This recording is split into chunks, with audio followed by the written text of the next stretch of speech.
Hello everyone, स्वागत है आपका मेरे चैनल है मुमकिन में। तो आज हम स्टार्ट कर रहे हैं पार्ट सेकंड सेल बायोलॉजी का। तो पार्ट सेकंड में जो पार्ट वन में था वो प्रोटीन्स तक हो गया था, यानी सेल मेम्ब्रेन्स तक हो गया था। उसके आगे ट्रांसपोर्ट थ्रू प्लाज्मा मेम्ब्रेन, मतलब ट्रांसपोर्टेशन कैसे होता है प्लाज्मा मेम्ब्रेन के थ्रू। तो फंक्शन क्या होता है प्लाज्मा मेम्ब्रेन का। तो प्लाज्मा मेम्ब्रेन जो होती है वो ट्रांसपोर्ट करती है मॉलिक्यूल्स को। जो प्लाज्मा मेम्ब्रेन होती है वो सिलेक्टिवली परमेबल होती है। Many molecules can move across the membrane without any requirement of energy. उनको बोलते हैं पैसिव ट्रांसपोर्ट, मतलब बहुत सारे जो मॉलिक्यूल्स हैं उनको मेम्ब्रेन को क्रॉस करने के लिए एनर्जी की विदाउट एनर्जी के वो, मतलब उनको रिक्वायरमेंट नहीं होती है एनर्जी की, तो और वो क्रॉस कर जाते हैं प्लाज्मा मेम्ब्रेन को, तो उसको बोलते हैं हम पैसिव ट्रांसपोर्ट। ठीक है। वाटर में also more across this membrane from higher to lower concentration, मतलब वाटर जो होता है वो ज़्यादा हमेशा क्रॉस करता है higher to lower concentration membrane को। Movement of water by diffusion is called osmosis, ये तो सबको ही पता होगा। Polar molecules can not pass through the non polar lipid bilayer because they require carrier protein of the membrane, मतलब जो polar molecules हैं वो पास नहीं कर पाते हैं non polar lipid by layer से, क्योंकि उनको ज़रूरत होती है कैरियर प्रोटीन की। Facilitate transport across the membrane. If few ions or molecules are transported across the membrane against their concentration gradient, that is from lower to higher concentration. Transport is energy dependent process in which ATP is utilized called active transport. इसका example है sodium और potassium pump. तो ये diagram मैंने छोटा सा बनाया है आपको समझने के लिए कि एक्टिव और पैसिव ट्रांसपोर्ट क्या होता है, मतलब जिसमें एनर्जी लग रही है, इसमें एनर्जी लग रही है तो ये एक्टिव ट्रांसपोर्ट है, और इसमें नहीं लग रही है तो ये पैसिव ट्रांसपोर्ट है। That's it. और ये बाकी पूरा एनसीईआरटी में बहुत अच्छे से बनाए, तो उसमें से अच्छे से पढ़ना। Next, endocytosis, exocytosis. एंडोसाइटोसिस को बोलते हैं बल्क ट्रांसपोर्ट और एक्सोसाइटोसिस को बोलते हैं सेल वॉमिटिंग। मतलब जो एंडोसाइटोसिस में दो चीज़ें होती हैं, एक तो होता है पिनोसाइटोसिस, दूसरा होता है फैगोसाइटोसिस। पिनोसाइटोसिस क्या होता है? Ingestion of liquid material in the form of bag like structure. इसमें लिक्विड मटेरियल का इंजेशन होता है बैग लाइक स्ट्रक्चर की फॉर्म में। ठीक है। और फैगोसाइटोसिस में क्या होता है? फैगोसाइटोसिस मतलब ingestion of solid complex in the form of vesicles. ठीक है, इसमें इंजेशन होता है सॉलिड पार्टिकल्स का in the form of vesicles की फॉर्म में।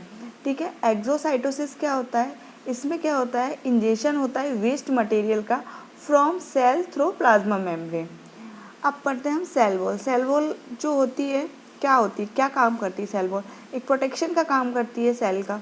ठीक है। और ये कैसी होती है? नॉन लिविंग रिजिड स्ट्रक्चर होती है, कवर करती है प्लाज्मा मेम्ब्रेन को, जो कि बैक्टीरिया, फंजाई, एल्गी और प्लांट्स की जो मेम्ब्रेन होती है उसको कवर करती है। ठीक है। एल्गी में जो सेल वॉल होती है वो बनी होती है किस किस की बनी होती है? तो मैनिन, सेलुलोज, गैलेक्टेंस और मिनरल्स की। ये याद होना चाहिए सबको बहुत अच्छे से, इससे क्वेश्चंस आए हैं। प्लांट सेल वॉल बनी होती है सेलुलोज, हेमी सेलुलोज, पैक्टिन और प्रोटीन्स की। ये भी बहुत ज़रूरी है, हमें पता होना चाहिए। ठीक है। अब आता है सेल वॉल। सेल वॉल में जो होती है, एक तो होती है प्राइमरी वॉल, दूसरी होती है सेकेंडरी वॉल, तीसरी होती है टर्सरी वॉल। जो प्राइमरी वॉल होती है वो होती है, जो उसका स्ट्रक्चर होता है वो मतलब थिन और इलास्टिक होती है। और ये जो प्राइमरी वॉल है वो हेल्प करती है ग्रोथ के लिए।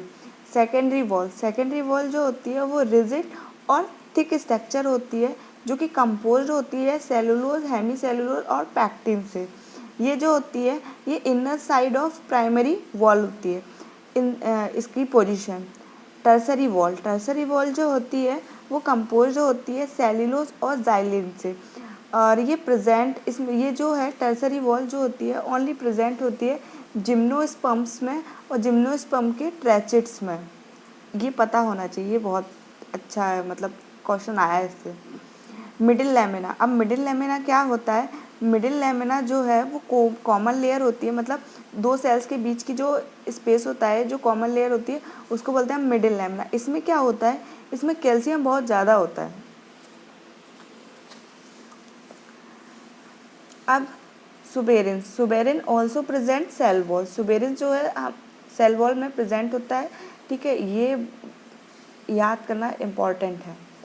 फंक्शन क्या होता है सेल वॉल का, ये give shape of the cell, मतलब सेल को शेप देती है, प्रोटेक्ट करती है सेल को एनी इन्फेक्शन और मैकेनिकल डैमेज से, हेल्प करती है सेल वॉल मतलब cell wall to cell wall को जॉइन करती है, उसके इंट्रैक्शन में हेल्प करती है, और प्रोवाइड करती है एक barrier, as a barrier provide करती है। मतलब साइटोप्लाज्म, साइटोप्लाज्म जो टर्म दिया था वो दिया था टर्म स्टार्सबर्गर ने, ठीक है। इसके दो पार्ट्स होते हैं साइटोप्लाज्म के, एक तो होता है साइटोसोल, दूसरा होता है सेल ऑर्गेनेल्स। जो साइटोसेल होता है ये, इसमें क्या होता है, लिक्विड मैट्रिक्स ऑफ साइटोप्लाज्म। ये क्या है, जो लिक्विड मैट्रिक्स होती है साइटोप्लाज्म की, उसको बोलते हैं हम साइटोसोल, ठीक है। अब जो सेल ऑर्गेनेल्स होता है वो क्या होता है, सेल ऑर्गेनेल्स जो होते हैं वो मेटाबॉलिकली एक्टिव होते हैं और and living structure of cytoplasm, जो लिविंग स्ट्रक्चर होती है साइटोप्लाज्म की उसमें होते हैं। एंडोप्लाज्मिक रेटिकुलम, एंडोप्लाज्मिक रेटिकुलम को इलेक्ट्रॉन माइक्रोस्कोप में देखा गया था, उसकी स्टडी की गई थी इलेक्ट्रॉन माइक्रोस्कोप में। यूकारियोटिक सेल लिया था जिसमें प्रेजेंस थे एक नेटवर्क लाइक स्ट्रक्चर, मतलब नेटवर्क की तरह रेटिकुलम की तरह स्ट्रक्चर्स प्रेजेंट थे, स्कैटर्ड इन द साइटोप्लाज्म, वो स्कैटर्ड होते थे साइटोप्लाज्म में, तो इसलिए इनको बोला गया कि ये एंडोप्लाज्मिक रेटिकुलम है, ठीक है। कंपोनेंट्स क्या होते हैं ईआर में, ईआर में सिस्टर्ना होता है, वेसिकल्स होते हैं, ट्यूब्यूल्स होते हैं। सिस्टर्ना जो होते हैं वो लॉन्ग फ्लैटेंड और अनब्रांच्ड अरेंजमेंट होता है सिस्टर्ना का, और वेसिकल जो है वो ओवल मेम्ब्रेन बाउंड स्ट्रक्चर होता है उनका, ठीक है। और जो टिब्यूल्स हैं वो इरेगुलर ब्रांच्ड बाउंड दी मेम्ब्रेन, मतलब इरेगुलर होते हैं और ब्रांच्ड होते हैं, और जो कि बाउंड रहते हैं मेम्ब्रेन से। अब आता है एंडोप्लाज्मिक रेटिकुलम। एंडोप्लाज्मिक रेटिकुलम दो कंपार्टमेंट होते हैं इंट्रासेलुलर स्पेस में, ठीक है। एक तो होता है इनसाइड एंडोप्लाज्मिक रेटिकुलम, दूसरा होता है एक्स्ट्रा एंडोप्लाज्मिक रेटिकुलम। जो इनसाइड एंडोप्लाज्मिक रेटिकुलम होता है ल्यूमिनल होता है, और एक्स्ट्रा एंडोप्लाज्मिक रेटिकुलम होता है साइटोप्लाज्म में होता है। रफ एंडोप्लाज्मिक रेटिकुलम, अब एंडोप्लाज्मिक रेटिकुलम दो होते हैं, एक तो होता है रफ एंडोप्लाज्मिक रेटिकुलम होता है, और दूसरा होता है स्मूथ एंडोप्लाज्मिक रेटिकुलम। जो रफ एंडोप्लाज्मिक रेटिकुलम होता है ये मेनली कंपोज्ड ऑफ सिस्टर्ना, ठीक है, और ये क्या करते हैं, प्रोटीन का सिंथेसिस करते हैं और सीक्रेशन करते हैं, जैसे कि इसका एग्जाम्पल है लीवर और पैंक्रियास। और जो स्मूथ एंडोप्लाज्मिक रेटिकुलम है ये कंपोज्ड ऑफ टिब्यूल्स कंपोज्ड होते हैं मेनली, और ये क्या करते हैं, ये लिपिड मेटाबॉलिज्म कराते हैं, और एनिमल सेल लिपिड, जैसे कि एनिमल सेल है उसमें लिपिड लाइक जैसे स्टेरॉयडल हार्मोन सिंथेसाइज कराता है। एग्जाम्पल है इसका एडिपोज टिश्यू, मसल्स, ईटीसी। अब आता है सार्कोप्लाज्मिक रेटिकुलम। सार्कोप्लाज्मिक रेटिकुलम जो होता है ये स्केलेटन और कार्डियक मसल में काम करता है, ठीक है। ये मॉडिफिकेशन ही है एंडोप्लाज्मिक रेटिकुलम का, जो साइटोप्लाज्मिक रेटिकुलम है ये मॉडिफिकेशन है एंडोप्लाज्मिक रेटिकुलम का, ठीक है।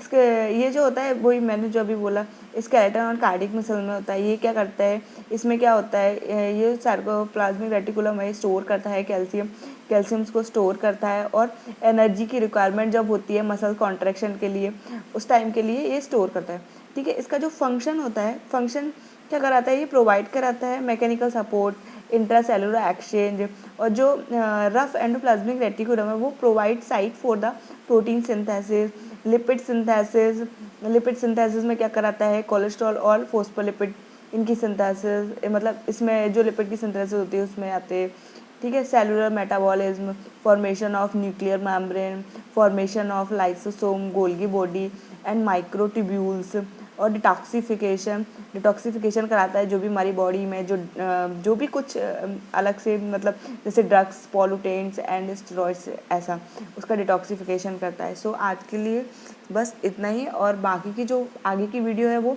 थर्ड पार्ट में मैं सेंड कर दूँगी, पोस्ट कर दूँगी। अगर आपको इससे रिलेटेड कोई डाउट हो तो कमेंट बॉक्स में प्लीज़ क्वेश्चन कर देना, मैं आंसर कर दूँगी। और इसका थर्ड पार्ट जल्दी डाल दूँगी मैं। और आपको अगर ये वीडियो अच्छा लगे तो प्लीज़ लाइक कर देना, अपने दोस्तों के साथ शेयर ज़रूर करना, और इस वीडियो में मैंने एनसीईआरटी से ही लिया है सारा पोर्शन, तो इसमें बस आपको सिर्फ और सिर्फ एक बार एनसीईआरटी रीड करने की ज़रूरत है। और ये जो नोट्स बनाए हैं मैंने एनसीईआरटी से ही बनाए हैं, जो आपके लिए काफ़ी हेल्पफुल हो जाएंगे। तो इसलिए बस एक बार मेरे नोट्स को पढ़ लो और एनसीईआरटी को रीड कर लो। तो उसके अलावा अगर कोई भी डाउट आता है तो फिर कमेंट में लिख के भेज देना, तो मैं रिप्लाई कर दूँगी उसका। सो आज के लिए बस इतना ही। Thank you. और ये वीडियो अपने दोस्तों के साथ भी शेयर करो अगर अच्छा लगे तो। और मेरे चैनल पर नए आए हो तो प्लीज़ सब्सक्राइब कर देना मेरे चैनल को। Thank you.